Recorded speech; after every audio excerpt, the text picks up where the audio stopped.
Merhaba arkadaşlar. Bugün görmüş olduğunuz masa lambasında birkaç değişiklik yaparak yeniden kullanılabilir hale getireceğiz.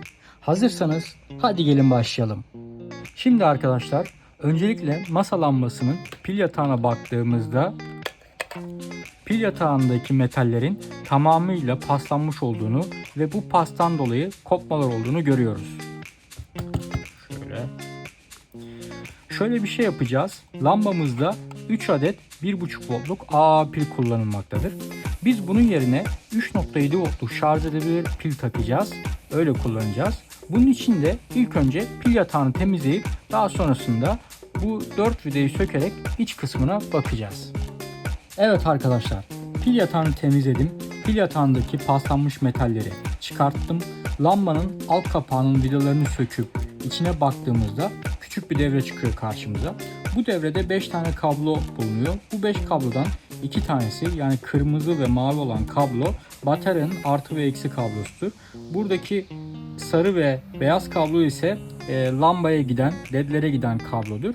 Şuradaki beyaz kablo ise lambayı dokunarak açmak için kullanılan metale giden kablodur. Bunları tespit ettikten sonra şu şekilde devam edelim. Pilimizi bir yere sabitlememiz gerekecek. Pil yatağımıza sığamayacağı için de pil yatağımızı pilimizin sığacağı şekilde keselim ve pili şu şekilde yerleştirelim. Arkadaşlar bu arada kanalıma abone olmayı, videolarımı beğenmeyi ve yorumlar yapmanızı sizlerden rica ediyorum. Bu hatırlatmadan sonra hadi gelin devam edelim.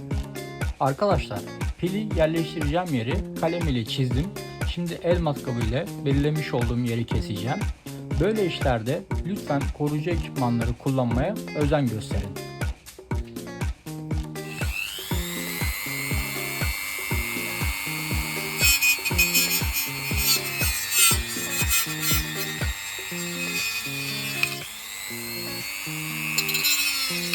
Arkadaşlar 3.7 voltluk pilimizi bu şekilde kapağımıza sabitledim. Pilimizin şarj seviyesini görebilmek için de pil şarj devresi yapacağım.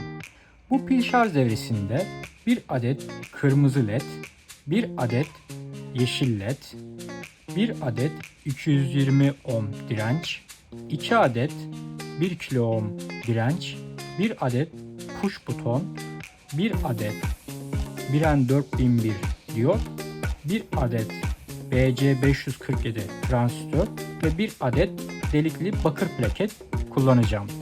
Daha sonrasında devremizi pilimizin üzerine bu şekilde sabitleyeceğim.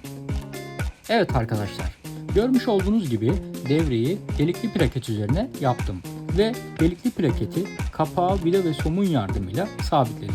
Sonrasında pilin artı ve eksisini soketli olacak şekilde devreye taktım. Şimdi sırada lambanın gövdesinin üzerine kırmızı, yeşil ledlerimizi ve push butonumuzu sabitleyeceğim. Arkadaşlar görmüş olduğunuz gibi on-off anahtarını, enerji soketini, yeşil ledi, kırmızı ledi ve push butonunu lambanın gövdesine sabitledim. Daha sonrasında bacaklarına kablolar lehimledim ve kabloların diğer uçlarını devreye ve TP4056 üzerine uygun şekilde lehimledim. Görmüş olduğunuz gibi pilimizi şarj edebilmek için TP4056 pil şarj devresini kullandım. TP4056'nın enerji girişini lambanın gövdesindeki enerji soketine bağladım. 5 voltluk adaptörümüzün girişini enerji soketine bağladığımızda TP4056'mız bu şekilde şarj olacaktır. Bütün bağlantılarımızı yaptıktan sonra hadi lambamızın son haline bakalım. Evet arkadaşlar, lambamızın son haline baktığımızda yaptığımız değişikliklerle bu şekildedir. Kullanan pil yerine şarj edilebilir pil taktık. Pilimizin şarj seviyesini görebilmek için pil şarj göstergesi devremizi yaptık. Ve bir videonun daha sonuna geldik. Kanalıma abone olmayı, videolarımı beğenmeyi ve yorumlar yapmanız dileğiyle. Bir sonraki videoda buluşmak üzere. Hoşça kalın.